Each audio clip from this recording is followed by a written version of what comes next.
انداز میں تقریر سماعت کر رہے تھے ہم اور آپ۔ آج کی یہ محفل حضرت سیدنا صدیق اکبر رضی اللہ تعالیٰ عنہ کے نام سے منعقد کی گئی۔ اللہ تعالیٰ ہم سب کو صحابہ کرام سے سچی پکی محبت کرنے کی سعادت عطا فرمائے، اور نبی کونین صلی اللہ تعالیٰ علیہ وسلم کے فرامین پر عمل کرنے کی سعادت نصیب فرمائے۔ الحمدللہ رب العالمین والعاقبۃ للمتقین والصلاة والسلام علی اشرف الانبیاء والمرسلین وعلی آلہ واصحابہ اجمعین، اما بعد فاعوذ باللہ من الشیطان الرجیم، بسم اللہ الرحمن الرحیم۔ وما كان الله ليطلعكم على الغيب ولكن الله يجتبي من رسله من يشاء۔ آمنت بالله صدق الله العظيم وصدق وبلغنا رسوله النبي المتين المبين الأمين الكريم، ونحن على ذلك لمن الشاهدين والشاكرين والحمد لله رب العالمين۔ آئیے ایک مرتبہ عقیدت و محبت کے ساتھ اپنے آقا و مولا حضور تاجدار مدینہ سرور قلب و سینہ جناب احمد مجتبی محمد الرسول اللہ سرکار صلی اللہ تعالیٰ علیہ وسلم کی بارگاہ بے کس پناہ ہمیں درود و سلام کا تحفہ پیش کرنے پڑھیں بآواز بلند۔ اللہم صلی علی سیدنا شفیعنا و مولانا محمد معدن جود والکرم علیہ وبارک وسلم، صلاۃ و سلاما علیک دائما حبیبی یا رسول اللہ صلی اللہ تعالی علیہ وسلم۔ سرحد سدرہ پہ بھی ہیبت رسول اللہ کی، سرحد سدرہ پہ بھی ہیبت رسول اللہ کی، طائر سدرہ کریں خدمت رسول اللہ کی، طائر سدرہ کریں خدمت رسول اللہ کی۔ فرش والے کیا لکھیں عظمت رسول اللہ کی، فرش والے کیا لکھیں عظمت رسول اللہ کی۔ عرش حق ہے مسند رفعت رسول اللہ کی، عرش حق ہے مسند رفعت رسول اللہ کی۔ دیکھنی ہے حشر میں عزت رسول اللہ کی، دیکھنی ہے حشر میں عزت رسول اللہ کی۔ اور یہ سرکار اعلیٰ حضرت کا جو کلام ہے، اس کو ترمیم کے ساتھ مبارک حسین مبارک نے اضافتاً اپنے قلم سے لکھا، جبکہ یہ کلام سرکار اعلیٰ حضرت کا ہے۔ اس کو سرکار تاج الشریعہ علیہ رحمہ نے بڑے ہی نرالے انداز میں پیش فرمایا، اور یہ کلام دھیرے دھیرے اتنا عروج پہ اتنا مشہور ہو گیا، اتنا مشہور ہو گیا یہ کلام، کیونکہ اعلیٰ حضرت سرکار کے اور آپ کے خاندان کے ہر ایک افراد کے لکھے ہوئے قلم، چلے ہوئے قلم سے جو الفاظ پیش کیے گئے بہت ہی مشہور ہوئے۔ اور عشق رسول میں ہم اور آپ اگر کچھ لکھیں گے تو یقیناً اللہ تعالیٰ مشہور کر دے گا۔ ہماری کیا حیثیت ہے کہ ہم کچھ لکھیں اور وہ مشہور ہو جائے؟ یہ سب عشق رسول کا صدقہ ہے۔ سرحد سدرہ پہ بھی ہیبت رسول اللہ کی، طائر سدرہ کریں خدمت رسول اللہ کی۔ فرش والے کیا لکھیں عظمت رسول اللہ کی، عرش حق ہے مسند رفعت رسول اللہ کی۔ دیکھنی ہے حشر میں عزت رسول اللہ کی۔ اور آگے لکھا، سنیوں آؤ چلو چل کر قریب نور ہوں۔ میں بہت ہی شارٹ میں پیش کر رہا ہوں۔ سنیوں آؤ چلو چل کر قریب نور ہو، کاش محشر میں یہی شبیر کا دستور ہو۔ میرے نانا جان کے دشمن تیرا دل چور ہو، تجھ سے اور جنت سے کیا مطلب وہاں بھی دور ہو۔ ہم رسول اللہ کے جنت رسول اللہ کی، ہم رسول اللہ کے جنت رسول اللہ کی ایک مرتبہ درود پاک پڑھ لیجیے، اللہم صلی علی سیدنا شفیعنا و مولانا محمد مادر جود والکرم علیہ وبارک وسلم صلاۃ و سلاما علیک یا رسول اللہ صلی اللہ تعالی علیہ وسلم۔ آئیے چند اشعار نعت پاک کے دستور کے مطابق سماعت فرمائیں۔ یہ کلام میں کچھ سال پہلے پڑھ چکا ہوں، آپ لوگ بارہا سنتے ہیں، مگر عشق رسول میں پڑھے ہوئے کلام جب بھی پڑھو گے، جب بھی سنو گے، ایمان کو تازہ کر دیتے ہیں۔ کہ ہر مرض کا اتر گیا پانی، ہر مرض کا اتر گیا پانی، ہر مرض کا اتر گیا پانی، ہر مرض کا اتر گیا پانی، ہر مرض کا اتر گیا پانی، ہر مرض کا اتر گیا پانی، میں نے زمزم کا جب پیا پانی، میں نے زمزم کا جب پیا پانی، میں نے زمزم کا جب پیا پانی۔ اور اللہ نے اپنے محبوب کے حسن میں وہ تاثیر رکھی، بلکہ اللہ تعالیٰ نے اپنے محبوب کو وہ حسن عطا فرمایا جو پوری کائنات میں کسی اور کو عطا نہیں کیا۔ شاعر نے اپنے قلم سے لکھا کہ دیکھ کر حسن مصطفی کو، دیکھ کر حسن مصطفی کو، دیکھ کر حسن مصطفی کو، دیکھ کر حسن مصطفی کو، دیکھ کر حسن مصطفی کو، دیکھ کر حسن مصطفی کو، چاند کے منہ میں آ گیا پانی، چاند کے منہ میں آ گیا پانی، چاند کے منہ میں آ گیا پانی۔ اب چاند کی طرف سے وہ کیا لکھتے ہیں کہ چاند تلوے کو چوم کر بولا،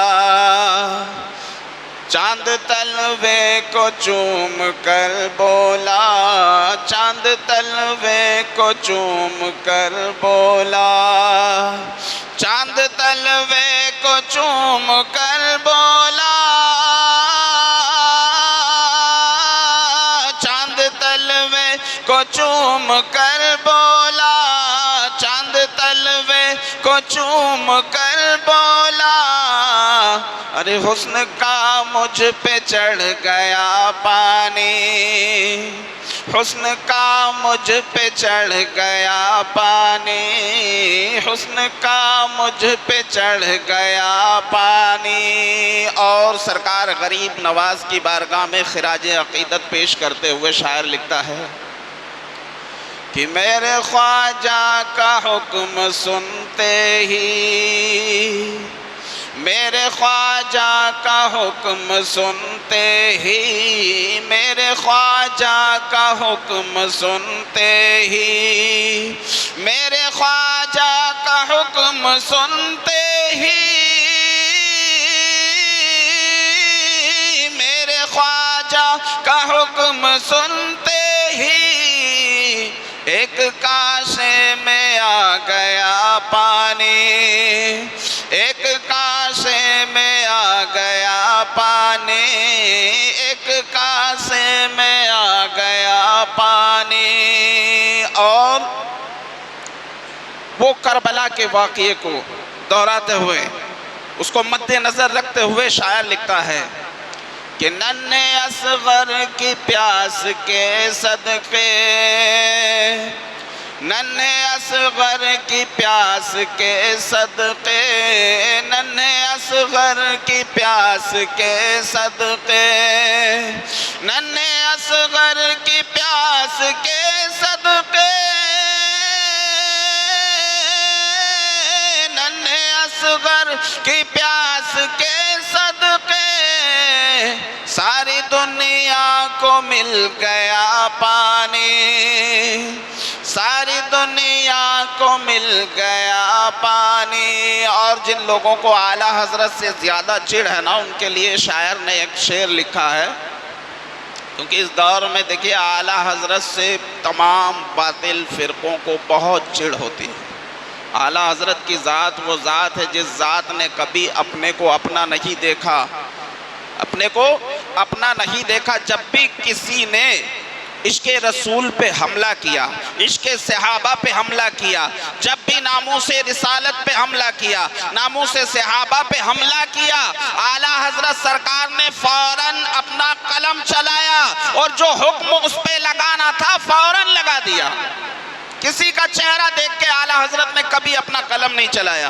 تو شاعر نے اعلیٰ حضرت کی بارگاہ میں خراج عقیدت پیش کرتے ہوئے لکھا کہ جو بھی دشمن ہے اعلیٰ حضرت کا،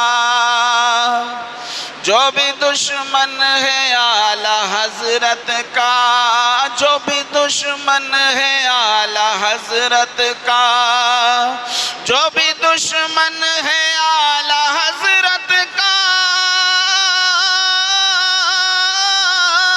جو بھی دشمن ہے اعلیٰ حضرت کا، ڈال دو اس پہ کھولتا پانی، ڈال دو اس پہ کھولتا پانی، ڈال دو اس پہ کھولتا پانی، ہر مرض کا اتر گیا پانی۔ ایک مرتبہ درود پاک پڑھ لیجئے، اللہم صلی علی سیدنا شفیعنا و مولانا محمد معدن جود والکرم علیہ وبارک وسلم، صلاۃ و سلاما علیک یا رسول اللہ صلی اللہ تعالی علیہ وسلم۔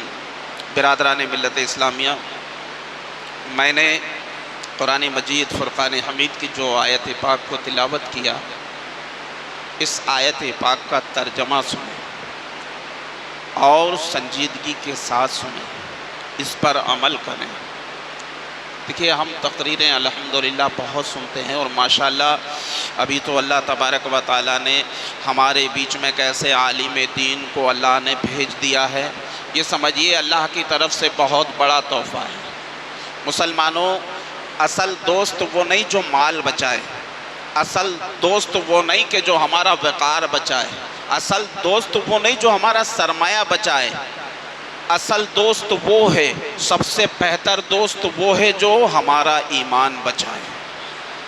تو اس لیے خاص کر ان سے قرآن و حدیث کی باتیں جو سمجھ میں نہیں آتی ہے پوچھیں، اور اس انداز میں پوچھیں۔ دیکھیے انداز یہ ہونا چاہیے، علماء کا ادب شریعت بتاتی ہے، علماء کا ادب یہ ہے کہ علماء کو کبھی بلند آواز سے چلا کر کے نہ بلائیں، جیسا کہ ہم ایک دوسرے کو بلاتے ہیں، کیونکہ یہ آیت پاک رسول کونین صلی اللہ تعالی علیہ وسلم کی شان اقدس میں نازل ہوئی، مگر نبی کونین صلی اللہ تعالی علیہ وسلم نے امت کو امام کا، علماء کا مقام بتایا۔ یہ علماء نائب رسول ہیں، نائب رسول ہیں، ان کی ایسی تعظیم ہونا چاہیے کہ جو ہم ایک دوسرے کی کرتے ہیں اس طرح نہیں، اس سے بہتر ہونی چاہیے۔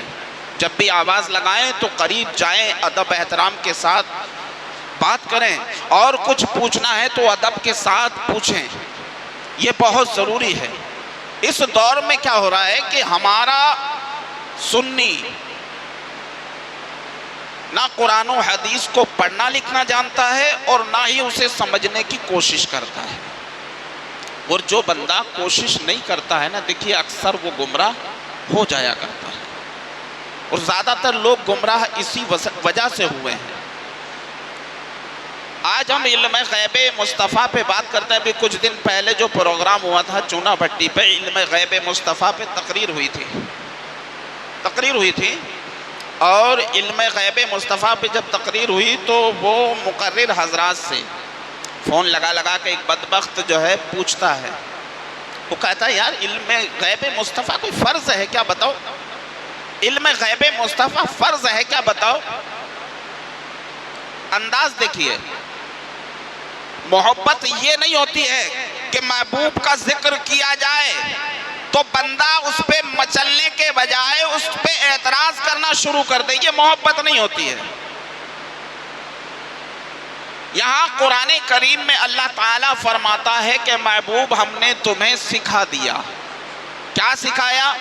ما کانا ما یکون کا بیان سکھا دیا۔ قرآن میں اللہ تعالیٰ فرماتا ہے محبوب ہم نے وہ تمہیں سکھا دیا جو تم نہیں جانتے تھے۔ قرآن مجید میں اللہ تعالیٰ فرماتا ہے محبوب صلی اللہ علیہ وسلم ہم نے تمہیں سراج منیر بنا کر کے پیدا فرما دیا۔ قرآن مجید میں اللہ تعالیٰ فرماتا ہے محبوب صلی اللہ علیہ وسلم ہم نے تمہیں پوری کائنات کے لیے رحمت بنا کر کے بھیج دیا۔ اے محبوب ہم نے تمہیں شفیع بنا دیا۔ اے محبوب ہم نے تمہیں قاسم بنا دیا۔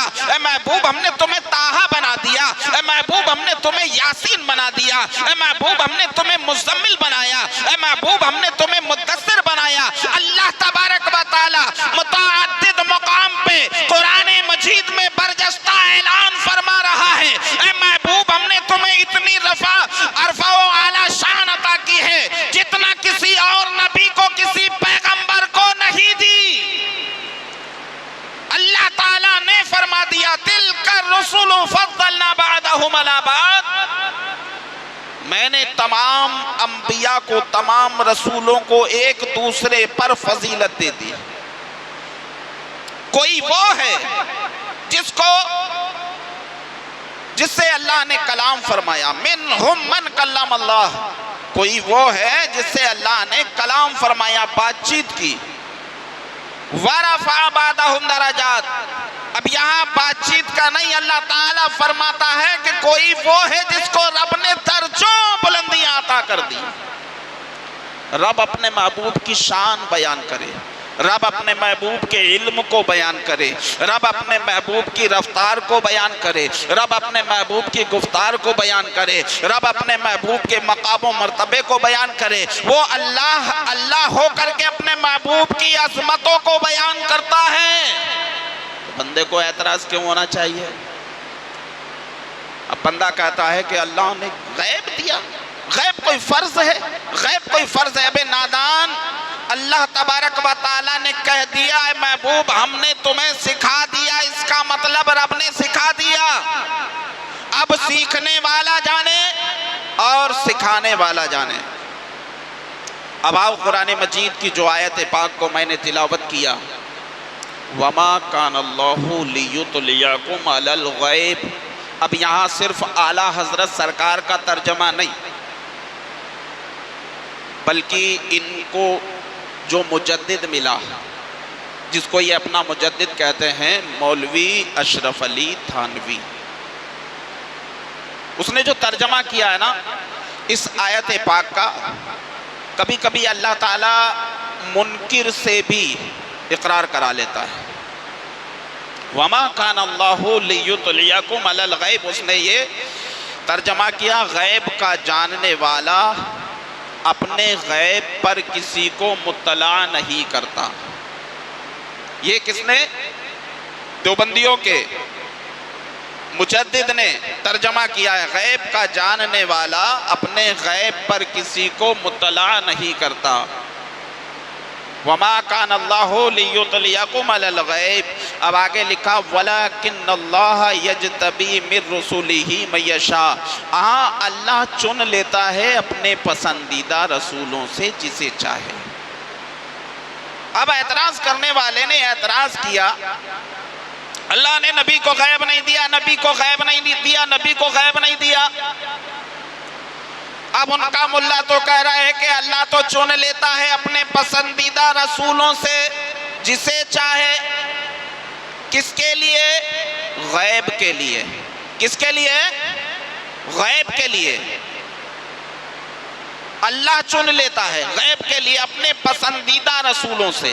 اب آئیے اعلیٰ حضرت سرکار کی بارگاہ میں، اعلیٰ حضرت سرکار نے جو ترجمہ کیا، او لوگوں قربان جاؤ شان اعلیٰ حضرت پہ۔ اعلیٰ حضرت سرکار لکھتے ہیں وَمَا كَانَ اللَّهُ لِيُطْلِعَكُمْ عَلَى الْغَيْبِ، اللہ کی شان یہ نہیں کہ عام لوگوں تمہیں غیب کا علم دے دے۔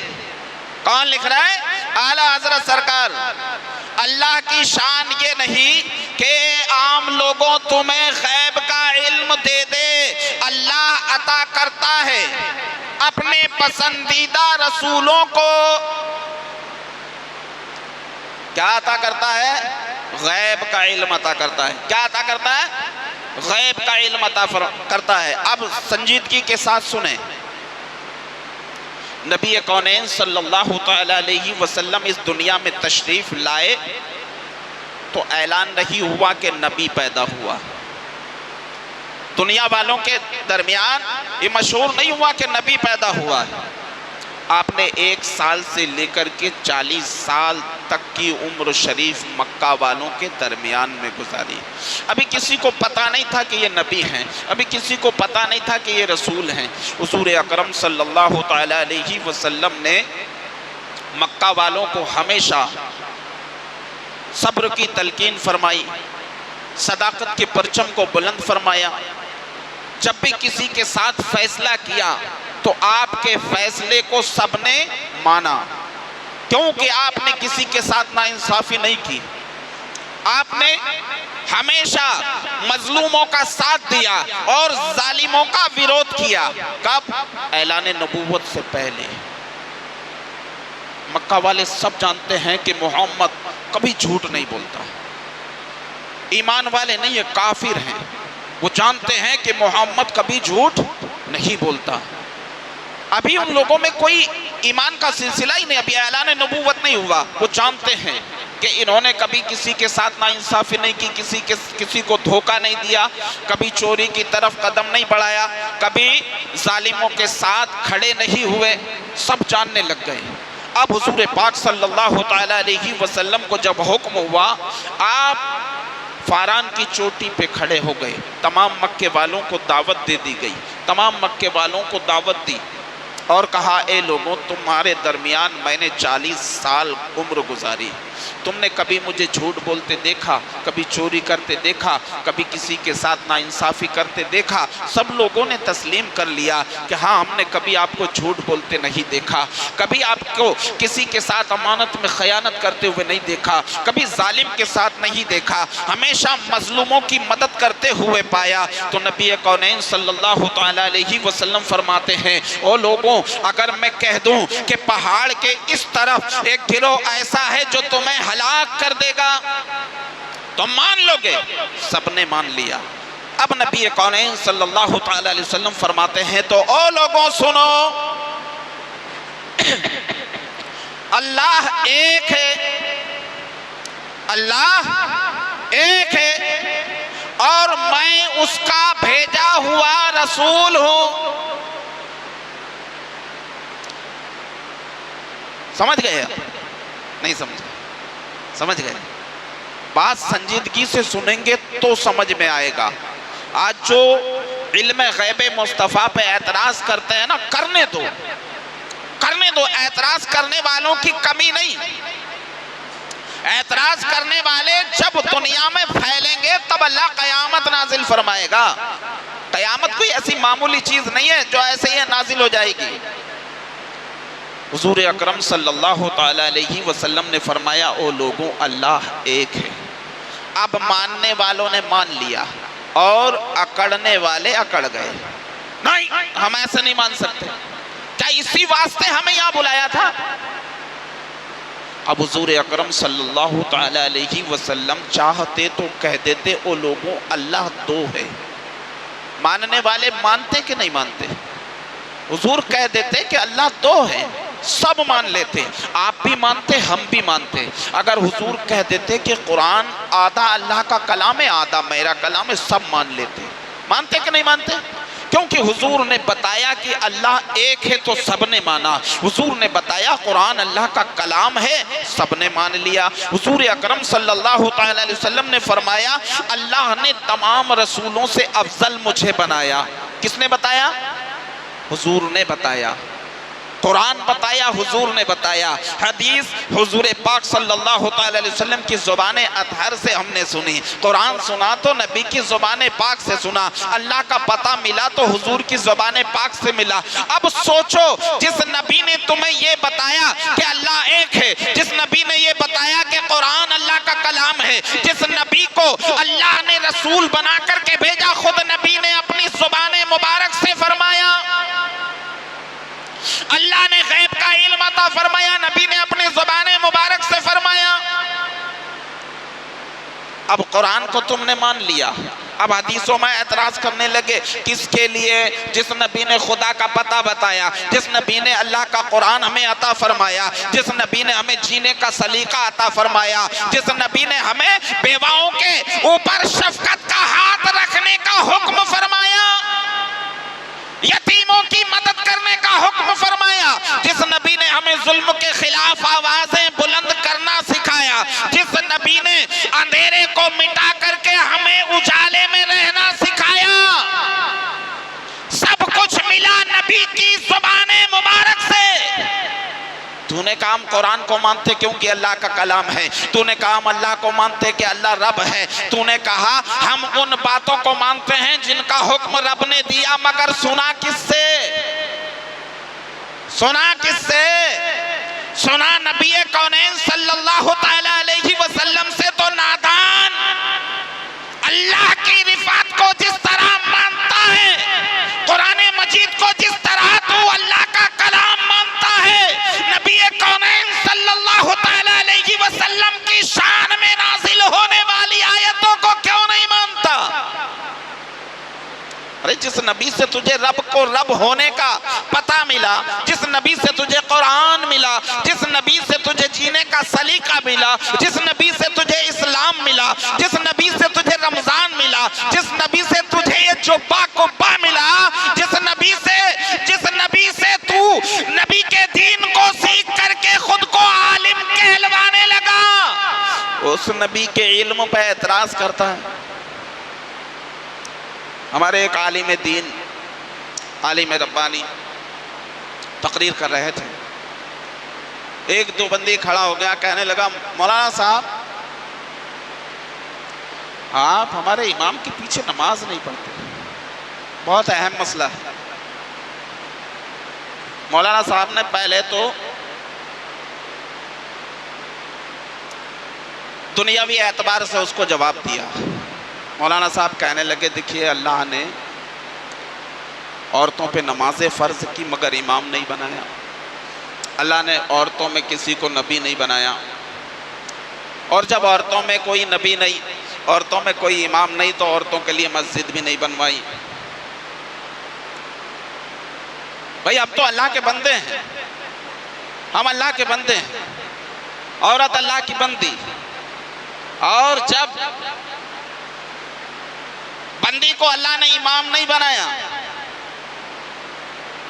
بندی کو اللہ نے نبی نہیں بنایا، بندی کے لیے اللہ نے کوئی مخصوص مسجد نہیں بنائی، ہم اللہ کے بندے، اب بندی میں کوئی امام نہیں، بندی کے پیچھے بندوں کی نماز نہیں ہوتی، جب بندی کے پیچھے بندوں کی نماز نہیں ہوتی تو دیوبندی کے پیچھے بندوں کی کیسے نماز ہو جائے گی؟ دنیاوی انداز میں جواب دے دیا، پھر فرمایا سنو، ہم تب تلک کے اس بندے کو عالم نہیں مانتے، ہم اس بندے کو تب تلک کے اللہ کا نیک بندہ نہیں مانتے، عالم نہیں مانتے، جب تلک کہ وہ مصطفیٰ کے علم کا اقرار نہ کر لے، کیونکہ اللہ تبارک و تعالیٰ نے نبی کونین صلی اللہ تعالیٰ علیہ وسلم کو وہ کمالات عطا فرمائے، وہ شان عطا فرمائی کہ بندے سے اگر کوئی خطا ہو جائے تو وہ خطا بخشوانے کے لیے حضور کی بارگاہ میں چلا جائے، حضور کی بارگاہ میں چلا جائے۔ اب بندے نے خطا کر لی اور وہ حضور کی بارگاہ سے مکر گیا، حضور کی شان میں توہین کر کے اس نے خطا کی، وہاں جانے سے مکر گیا، اب بتائیے اس کو ہم اپنا امام کیسے بنا سکتے ہیں؟ وہ کہنے لگا مولانا حضور صلی اللہ تعالی علیہ وسلم کو اللہ نے غیب کا علم دیا، غیب کا علم دیا تو کچھ ثابت کرو۔ انہوں نے قرآن مجید کی کچھ آیتیں تلاوت کی، آیتوں کا ترجمہ کر کے بتایا، ابھی اس کو وہ مطمئن نہیں ہوا، ابھی تسلی نہیں ہوئی، تو پھر مولانا کہنے لگے اب نبی کی بارگاہ کا پاور تجھے دکھا دوں، اب نبی کی بارگاہ کا اصل پاور تجھے دکھاؤں، اٹھا قرآن مجید، مولانا تلاوت کرتے یا ایھا الذین آمنوا استجیبوا للہ وللرسول اذا دعاکم لما یحییکم. سن اللہ تعالیٰ نے اپنے محبوب کو کتنا پاور دیا.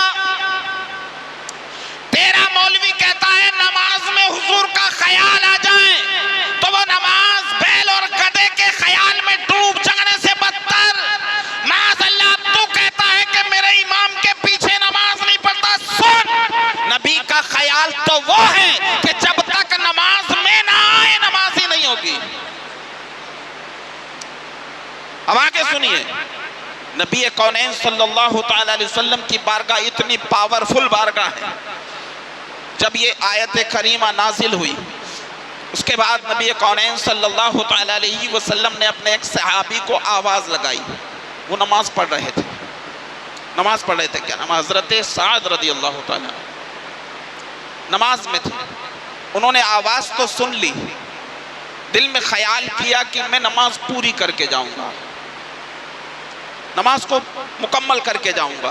نماز کو مکمل کیا, پھر بارگاہ رسالت میں حاضر ہوئے. لبیک یا رسول اللہ. تو مصطفیٰ کریم صلی اللہ تعالی علیہ وسلم نے فرمایا کیا تمہیں میری آواز سنائی نہیں تھی؟ عرض کرنے لگے یا رسول اللہ میں نماز میں تھا.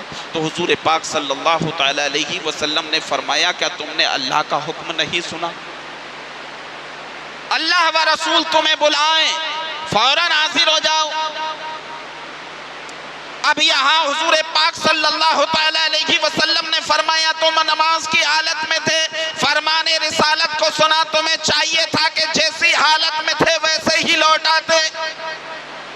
اور یہ مسئلہ ہے حضور پاک صلی اللہ تعالی علیہ وسلم کی بارگاہ کا پاور ہے. یہ اللہ نے وہ کمالات عطا فرمائے کہ بندہ 2 رکعات نماز پڑھ چکا ہے, 4 رکعات کی نیت کی, اور مصطفیٰ کریم صلی اللہ تعالی علیہ وسلم نے آواز لگائی تو فوراً حکم رسالت کی تعمیل کرے, بارگاہ رسالت میں حاضر ہو.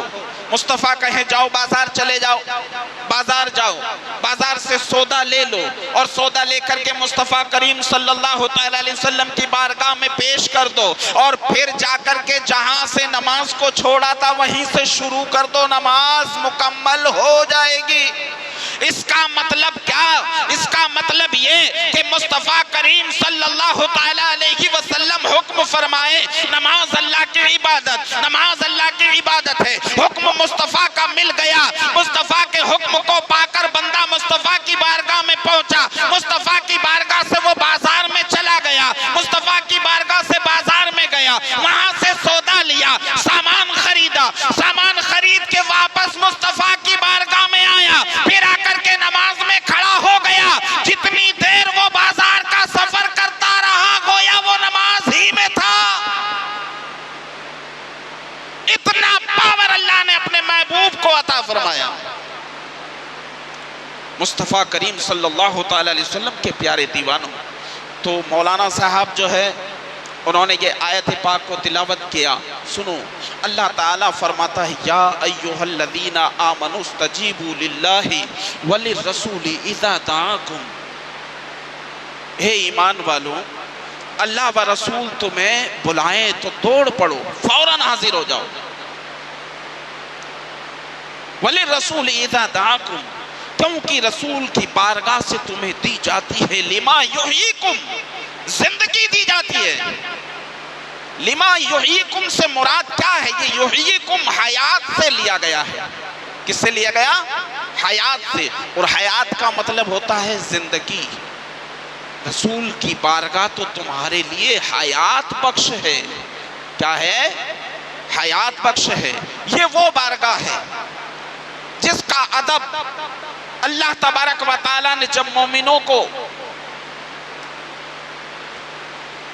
نافذ فرمایا, مومنوں کے لیے حکم نازل فرمایا, تو اب مسلمانوں کا حال یہ تھا، صحابہ کرام کا حال یہ تھا، پہلے تو حضور پاک صلی اللہ علیہ وسلم کی بارگاہ میں جا کر کے آواز لگا دیا کرتے تھے، مگر جب اللہ کی طرف سے حکم ہو گیا تو اتنی پست آواز میں گفتگو کرتے، خیال کرتے کہیں ایسا نہ ہو کہ ہمارا لہجہ بات کرنے میں اونچا ہو جائے، ہماری آواز اونچی ہو جائے، ہماری آواز بڑھ جائے ہمارے نبی کی آواز سے۔ اور لوگوں صحابہ کرام کا معمول تو یہ تھا، اور اللہ نے نبی کونین صلی اللہ علیہ وسلم کو جو عظمتیں رفعتیں عطا فرمائی، یہ اسلام کو فروغ دینے کے لیے، اسلام کو پاورفل بنانے کے لیے، کیونکہ اللہ بہتر جانتا ہے اس نے جتنے انبیاء کو پیدا فرمایا، جتنے رسولوں کو پیدا فرمایا، رب ذوالجلال نے تمام انبیاء و رسول کو ایک دوسرے پہ افضل ضرور کر دیا، مگر اللہ جانتا ہے کہ میں اپنے محبوب کو تمام نبیوں رسولوں کے بعد پیدا فرماؤں گا، پھر نبوت کا دروازہ بند کر دوں گا، کیونکہ اللہ کی شان تو یہ ہے کہ اللہ تبارک و تعالی اگر چاہتا تو کسی پیغمبر کی ضرورت نہیں ہوتی، کسی فرشتے کی ضرورت نہیں ہوتی، کسی اور ذریعے کی ضرورت نہیں ہوتی، وہ چاہتا تو کن کہتا اور دنیا کو پیدا فرما دیتا، کن کہتا دنیا پیدا ہو جاتی، اتنے اسباب سے جوڑنے کی ضرورت ہی نہیں تھی، رب کو دکھانا تھا، رب کو دکھانا تھا۔ اور یہ دنیا میں جتنے انبیاء تشریف لائے، کئی زمانے ایسے گزرے کہ ایک ایک نبی کے زمانے میں ایک شریعت کے لیے تین تین نبیوں کو اللہ نے پیدا فرمایا، ایک شریعت پہ دو دو نبی بھی رہے، دو دو نبیوں کا تین تین نبیوں کا زمانہ، اور کچھ زمانے ایسے گزرے ہیں کہ جو دو دو ہزار سال کے درمیان اتنے فاصلے پہ، یعنی نبی تشریف لائے اور وصال فرمائے، دوسرے نبی کے آنے میں 2000 سال کا وقت ہے، کسی نبی کے زمانے کو 1000 سال کا وقت ملا درمیان میں، گویا کہ تمام انبیاء تشریف لاتے رہے، رسول تشریف لاتے رہے، جب نبوت کا دروازہ اللہ کو بند کرنا تھا تو اللہ نے تمام فضائل و کمالات اپنے محبوب کو عطا فرما دیا۔ اب یہ شریعت، اس شریعت کے بعد کوئی شریعت نہیں آئے گی، قیامت تک یہی شریعت ہوگی، اسی نبی کا قانون ہوگا۔ آپ نے دیکھا ہوگا کہ راجاؤں کا زمانہ گزرتا ہے، پی ایم پرائم منسٹر کا زمانہ ہے کہ نہیں، قانون الگ الگ بنا دیے، پھر وہ قانون سال دو سال چلا، پھر نیا قانون آ گیا، پھر 2-4 سال چلا، پھر نیا قانون آ گیا، پھر وہ پرائم منسٹر بدل گیا، راجہ بدل گیا، قانون بدل گیا، مگر مصطفیٰ کریم صلی اللہ تعالیٰ علیہ وسلم کو اللہ نے ایسا قانون ساز بنایا ہے، ایسا بادشاہ بنایا، آپ نے جو ہے اپنی نبوت کا اعلان فرمایا، مسلمانوں پہ ایسے ایسے قانون نافذ فرما دیے کہ اب یہ قانون بدلنے والا نہیں ہے، اب یہ سلسلہ رد و بدل نہیں ہوگا، اب جو بتا دیا کہ پانی 3 سانس میں بیٹھ کر کے پینا ہے تو 3 ہی سانس میں پینا ہے، اب 2 میں نہیں پینا ہے، اس لیے کہ اللہ نے اپنے محبوب کو اس طرح نہیں بلکہ تمام کائنات کا حاکم بنایا ہے، حاکم بنا دیا ہے۔ اور یہ وہ نبی ہے جہاں سے قانون بھی ملا تو کیسے ملا، اسلام کو تو سلام بھی ملا تو اتنا پیارا ملا، سلام بھی ملا تو اتنا پیارا ملا۔ تو نام یاد رکھیے گا، علم غیب مصطفیٰ اور اسلام کے سلام پہ گفتگو مکمل ہو جائے گی۔ 2 نام یاد رکھیے گا، ایک نام ہے صفوان اور دوسرا ہے عمیر، یہ 2 شخص کفر کی حالت میں تھے، کہاں بیٹھے تھے؟ مکہ شریف میں، حتیم کعبہ کے پاس، دونوں گفتگو کر رہے تھے کہ محمد صلی اللہ تعالیٰ علیہ وسلم کو قتل کر دیا جائے، ان کا سلسلہ ہی ختم ہو جائے گا، ان کا زور ختم ہو جائے گا، ان کا پاور ختم ہو جائے گا، مسلمانوں کا جو پاور ہے محمد صلی اللہ تعالیٰ علیہ وسلم سے ہے، ان کو ختم کر دیا جائے۔ دونوں کہاں بیٹھے تھے؟ مکہ شریف میں، حتیم کعبہ کے پاس، اور حضور پاک صلی اللہ تعالیٰ علیہ وسلم کہاں پر ہیں؟ مدینہ شریف میں۔ اب یہاں پہ وہ لوگ بھی ہوں گے جو مدینہ شریف جا کے آئے ہیں؟ نہیں ہے یہاں پہ۔ کتنے کلومیٹر کا فاصلہ ہے مکہ شریف اور مدینہ شریف کا؟ ہے 400 کلومیٹر کا فاصلہ ہے، 320 کلومیٹر، کتنا فاصلہ ہے؟ 320 کلومیٹر۔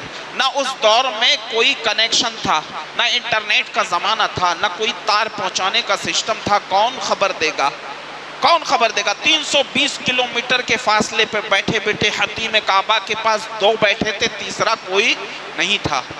کہا صفوان محمد صلی اللہ تعالی علیہ وسلم کو ختم کر دیا جائے۔ عمر کہتے ہیں کہ ہاں صفوان، محمد صلی اللہ علیہ وسلم کو ختم کر دیا جائے، ان کا جو ہے خاتمہ کر دیا جائے۔ اگر تم چاہتے ہو تو تم چلے جاؤ، تمہارے پریوار کی ذمہ داری میں اٹھا لوں گا، ان کے اخراجات کو پورا میں کر دوں گا، ان کی ذمہ داری میں لے لیتا ہوں۔ دونوں میں ڈسکس ہو رہی ہے۔ اب ڈسکس مکمل ہو گئی، مدینہ شریف کے لیے نکل گئے، خنجر چھپا لیا پیٹھ میں۔ مدینہ شریف کئی دن سفر کر کے مدینہ شریف پہنچ گئے۔ صبح صبح کا وقت تھا، صحابہ کرام باہر سہانے وقت میں اپنی اپنی باتوں میں مشغول تھے۔ دیکھا کہ صفوان بڑی تیزی سے اور بڑے الگ انداز میں آ رہا ہے۔ صحابہ کرام نے روک لیا، کہا دربار رسالت میں نہیں جانے دیں گے تجھے، دربار رسالت میں نہیں جانے دیں گے۔ جو کہنا ہے ہم سے کہہ دے، جو بات کرنا ہے ہم سے کہہ دے۔ وہ جانتے تھے یہ کفر پہ ہے، ہو سکتا ہے ہمارے آقا کو تکلیف پہنچا دے، ہو سکتا ہے ہمارے آقا کو ایذا دے دے۔ کہا نہیں جانے دیں گے۔ پھر ان میں سے ایک صحابی رسول کہنے لگے اپنے آقا کی بارگاہ میں یہ عریضہ پیش کر دیا جائے، آقا کو اطلاع دے دی جائے۔ نبی کونین صلی اللہ تعالی علیہ وسلم کی بارگاہ میں جیسے ہی پہنچے، مصطفیٰ کریم صلی اللہ تعالی علیہ وسلم اپنے غلام کو، اپنے صحابی کو دیکھ کر کے مسکرا دیتے ہیں۔ آقا میں تو ایک بڑی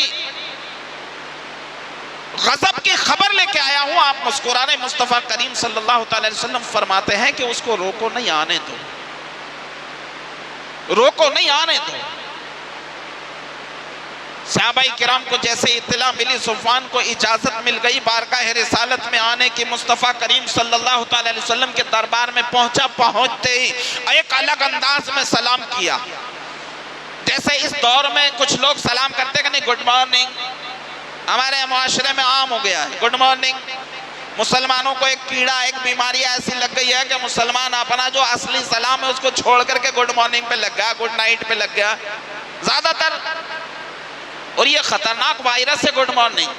حالانکہ گڈ مارننگ انگلش پڑھنے والوں سے پوچھو گے تو گڈ کا مطلب اچھا ہوتا ہے، مارننگ کا مطلب صبح ہوتا ہے، گڈ کا مطلب اچھا ہوتا ہے، نائٹ کا مطلب رات ہوتا ہے۔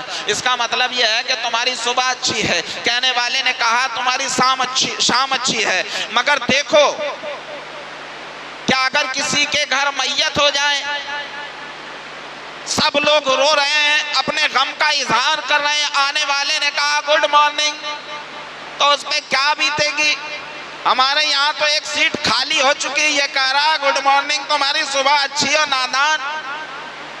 تجھے تیرے ماں باپ نے یہی سکھایا؟ ہوتا ہے کہ نہیں ہوتا ہے؟ کوئی گڈ مارننگ کہہ سکتا ہے؟ اگر رات میں کسی کے گھر میت میں جاتا گڈ نائٹ کہہ سکتا ہے؟ نہیں کہہ سکتا۔ یہ تو اسلام کی عظمت ہے، اسلام کی رفعت ہے، یہ اسلام کی مٹھاس ہے جو مومنوں کو عطا کی گئی۔ کسی کے گھر خوشی کا ماحول ہو، جا کر کے کہہ دو السلام علیکم تو خوش ہو جائیں گے، خوش ہو کر کے جواب دے دیں گے۔ کسی کے گھر میت ہو گئی ہو، جا کر کے کہہ دو السلام علیکم، تو جس کے گھر میت ہوئی ہے، اگر بیٹا انتقال کر گیا تو باپ روتے روتے بھی اس کا سلام کا جواب دے گا۔ یہ اسلام کی خوبصورتی ہے پیارے۔ ورنہ جا کر کے کہہ دے گڈ مارننگ تو سلام کا جواب دینے کے بجائے جوتے سے جواب دینے کی کوشش کرے گا بندہ۔ یہاں تو میرے گھر اتنا ماتم چھایا ہوا ہے، تو کہہ رہا گڈ مارننگ۔ مگر اسلام کی خوبصورتی دیکھو، اسلام نے کہا سلامتی ہو آپ پر، گڈ مارننگ کہنے والے نے کہا تمہاری صبح اچھی۔ مگر اسلام کی خوبصورتی یہ ہے السلام علیکم، سلامتی ہو آپ پر، ورحمت اللہ، اور اللہ کی رحمتیں، وبرکاتہ، اور ڈھیر ساری برکتیں۔ یہ اسلام کی خوبصورتی اب صرف صبح کے لیے نہیں، دوپہر کے لیے نہیں، شام کے لیے نہیں، بلکہ اسلام کی خوبصورتی ہے سلام کرنے والے نے سلامتی بھیجی، آج کے لیے بھی، کل کے لیے بھی، اور صبح قیامت تک کے لیے سلامتی۔ یہ سلام اب جیسے صفوان نے سلام کیا السلام علیکم، مجبوری میں جو لوگ سلام کرتے کہ نہیں، جیسے ہماری محفل میں اگر کوئی بدعقیدہ پھنس جائے، انہوں نے کہا بھاگنے کی جگہ نہیں تو ہاتھ باندھ کے کھڑا ہو جاتا، مصطفیٰ جان رحمت پہ لاکھوں سلام، ہے کہ نہیں؟ ہاتھ باندھ کے کھڑا ہو جاتا فوراً، مصطفیٰ جان رحمت پہ لاکھوں سلام۔ اسی طرح سے صفوان نے سلام کیا، السلام علیکم، مصطفیٰ کریم صلی اللہ علیہ وسلم مسکراتے ہیں اور فرماتے ہیں بولیے کیسے آنا ہوا؟ عرض کرنے لگے اے محمد صلی اللہ علیہ وسلم، ہمارے کچھ خاندان کے لوگ آپ کے صحابہ کی گرفت میں آ گئے تھے، آپ کے پاس وہ قید ہیں، ان کو چھڑانے کے لیے آیا ہوں تاکہ میں ان کو آپ کے ساتھیوں سے آزاد کروا سکوں، آپ کی قید سے آزاد کروا سکوں۔ مصطفیٰ کریم صلی اللہ علیہ وسلم مسکراتے ہیں، اچھا تم اپنے قیدیوں کو چھڑانے آئے ہو؟ کہتا ہے ہاں حضور میں اپنے قیدیوں کو چھڑانے آیا ہوں۔ مصطفیٰ فرماتے ہیں پھر عمیر کے ساتھ بیٹھ کر کے حتیم کعبہ کے قریب کیا بات ہوئی تھی؟ ڈر گیا، ہم تو دو تھے تیسرا کوئی نہیں تھا، ان کو کیسے پتا؟ ان کو کس نے بتا دیا؟ ان کو کیسے خبر ہو گئی؟ ان کو کیسے علم ہو گیا؟ ہم کہاں ہیں؟ میرے ذہن میں سوال پیدا ہوا، شاہد رضا یہ تو دو تھے، حتیم کعبہ کے پاس بیٹھ کر کے باتیں کر رہے تھے، نبی نے سن لیا۔ ارے میرے ذہن نے، میرے ایمان نے فوراً گواہی دی، جو سن نہ سکے وہ نبی ہی نہیں، جس نے سن لیا وہی تو نبی ہے، جو سن نہ سکے وہ نبی نہیں ہے۔ اب حضور صلی اللہ علیہ وسلم فرماتے ہیں اپنا مقصد بیان کرو، ہاتھ پیر کانپنے لگے، کہیں اور تو نہیں جانتے؟ حضور فرماتے میں تو اور بھی جانتا ہوں، تمہاری پشت پہ خنجر چھپا ہوا ہے، تمہارے بچوں کی کفالت کا ذمہ تمہارے ساتھی نے نہیں لیا تھا؟ جیسے ہی سنا خنجر نکال کے پھینک دیا، کہا جب یہ اتنا جانتے ہیں تو جس رب کی عبادت کرتے ہیں وہ کتنا جانتا ہوگا۔ فوراً قدم پہ گر گئے اور پڑھنے لگے اشہد ان لا الہ الا اللہ واشہد ان محمدًا عبدہ ورسولہ، اسلام میں داخل ہو گئے۔ یہ اسلام کی خوبصورتی ہے پیارے کہ جب بھی کہیں جاؤ مومن دیکھو تو فوراً سلام کر لو، اور سلام کرو تو ایسے کہ جو نبی کو سلام کرتا ہو، جو نبی کو سلام نہ کرتا ہو۔ آج ہم یوم صدیق اکبر منا رہے ہیں، وہ صدیق اکبر جس ذات نے جب نبی کی عظمت پہ بات آئی تو بیٹے کو نہیں دیکھا، بیٹے سے مقابلہ کرتے رہے، بیٹے سے جنگ کی، بیٹے کے ساتھ تلوار چلائی، کیونکہ یہ میرے نبی کا دشمن ہے، یہ میرے نبی کو سلام نہیں کرتا ہے، یہ میرے نبی کو سلام نہیں کرتا ہے۔ جنگ کے لیے تیار ہو گئے۔ ہم کیسے عاشق صدیق اکبر ہیں کہ جو نبی کو سلام نہ کرے ہم اسے سلام کرنے کے لیے کھڑے ہو جاتے ہیں۔ اور مسلمانوں خدا را صحابہ کرام سے محبت کرتے ہو تو صحابہ کرام کے طریقے کو اپناؤ، صحابہ کرام کی روش کو اپناؤ، یقیناً اللہ تبارک و تعالی ان کی محبتوں کا صلہ بھی عطا فرمائے گا، اور نبی پاک صلی اللہ علیہ وسلم کی عقیدت جو ہمارے سینوں میں اس میں تازگی بھی عطا فرمائے گا۔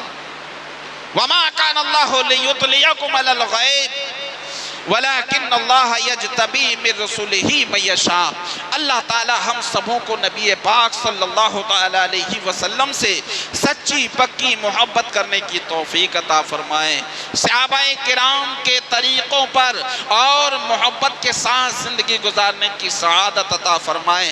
مولا تبارک و تعالی حضرت سیدنا ابو بکر صدیق رضی اللہ تعالیٰ عنہ کا اور آپ کی محبت کا صدقہ عطا فرمائیں۔ مولا تعالیٰ آپ لوگوں نے جس مقصد سے محفل کو سجایا، اللہ تعالیٰ ہر سجانے والے کو، ہر آنے والے کو ہر جائز مقصد میں کامیابی و کامرانی عطا فرمائیں۔